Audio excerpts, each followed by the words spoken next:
Saya, Safika Ramadhani, akan menutur kisah pahlawan yang memperjuangkan wanita untuk bersekolah. Cerita ini diambil dari buku yang berjudul Panggil Aku Kartini Saja, yang ditulis oleh Prabudyo Anantatur, penerbit Lentera di Bantara.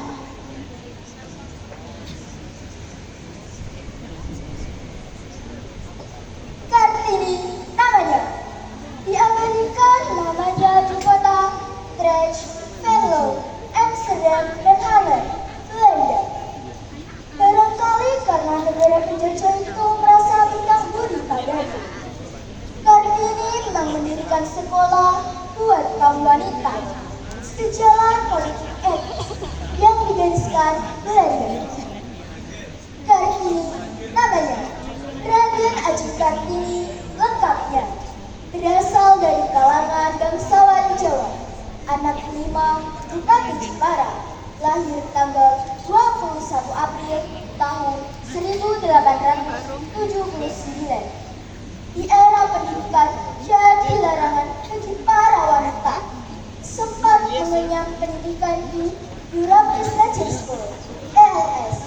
Harus keluar di usia 12 tahun lantaran budaya puritan membelenggunya. Kartini namanya. Berbekal kemampuan berbahasa Belanda, ia melalui buku terbitan Eropa sebelum berumur 20 tahun.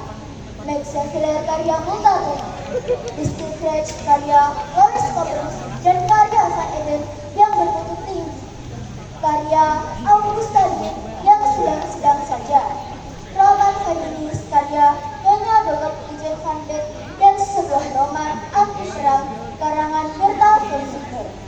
Di Wageningen letakkan senjata telah tuntas dia baca. Luar biasa. Kartini namanya. Ia tak berjuang hanya demi kemajuan wanita, tapi juga untuk kebudayaan dan hak asasi manusia. Menurutnya, persamaan hak untuk wanita bukanlah demi kemajuan wanita, tapi demi kemajuan peradaban umat manusia. Sampai kapanpun, kemajuan perempuan itu ternyata menjadi faktor penting dalam peradaban bangsa. Begitu tulisnya Kartini, tak cuma dalam bentuk artikel di majalah The Holland Sendiri. Pemikirannya yang luas dan kritis banyak ditulis dalam bentuk surat yang ia kirimkan pada Tuan Aden Danon dan Rosa Aden Danon, Zing Hendelen, Nyonya M.C. Amundsen, Profesor Dr. Yeka Anton, Nyonya Tuan Van Gogh, dan Nyonya Ade de Westerveld.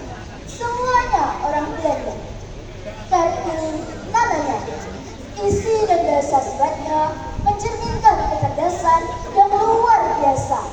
Pemikirannya melampaui masanya. Di tahun 1911, Mr. J.H. Aden Danon menerbitkan kumpulan batuan itu menjadi sebuah buku. The Mysteries Conflicts, judulnya, oleh Ernest Peck, Indonesiakan dengan judul Habis Gelap Terbitlah Terang pada 1922. Kartini namanya. Ia tak cuma bicara. Setelah diberistri oleh Bupati Rembang, K.R.M. Adipati Ardoski Bejoya Diningrat, didirikannya sekolah untuk kaum wanita.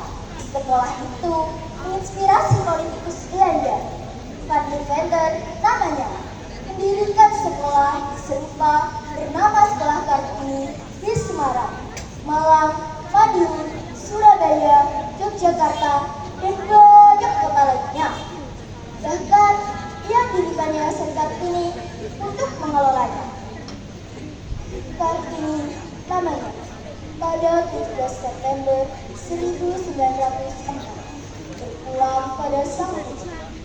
4 hari setelah melahirkan R.S. Sukarsari, sang ananda, sudah 25 tahun, masih sangat muda. Jenazahnya dimakamkan di pemakaman keluarga di perbatasan Rembang. Kartini namanya. Untuknya, Presiden Soekarno mengeluarkan keputusan Undang-Undang Nomor 108 Tahun 1964 tertanggal pada 2 Mei 1964. Presiden menetapkannya sebagai pahlawan kemerdekaan nasional atas segala jasanya. Kartini namanya. Bulan April diperingati kelahirannya dengan berbagai kegiatan dan upacara di sekolah. Para murid wanita berbaju kebaya, pakaian khas Puan Jawa. Lucu sebenarnya, hahaha. Lantaran yang diinginkan Kartini justru kebebasan kaum wanita dari belenggu adatnya. Lucu sebenarnya karena perjuangan Kartini bukanlah demi kejayaan Jawa, tapi kejayaan bangsa. Mengapa mereka tak diminta mengenakan kostum yang mencerminkan pencapaian cita-cita Kartini, yakni kesamaan hak pria dan wanita? Bukankah lebih tepat jika mereka diminta mengenakan kostum guru, dokter, astronot, polisi, tentara, dan sejenisnya? Sungguh, bukanlah kemudian peringatan itu yang penting, menyadari bahwa perjuangan Kartini belum tercapai sepenuhnya, dan terus menjaga semangat untuk mewujudkannya lah yang utama. Banyaknya kasus perdagangan wanita, kekerasan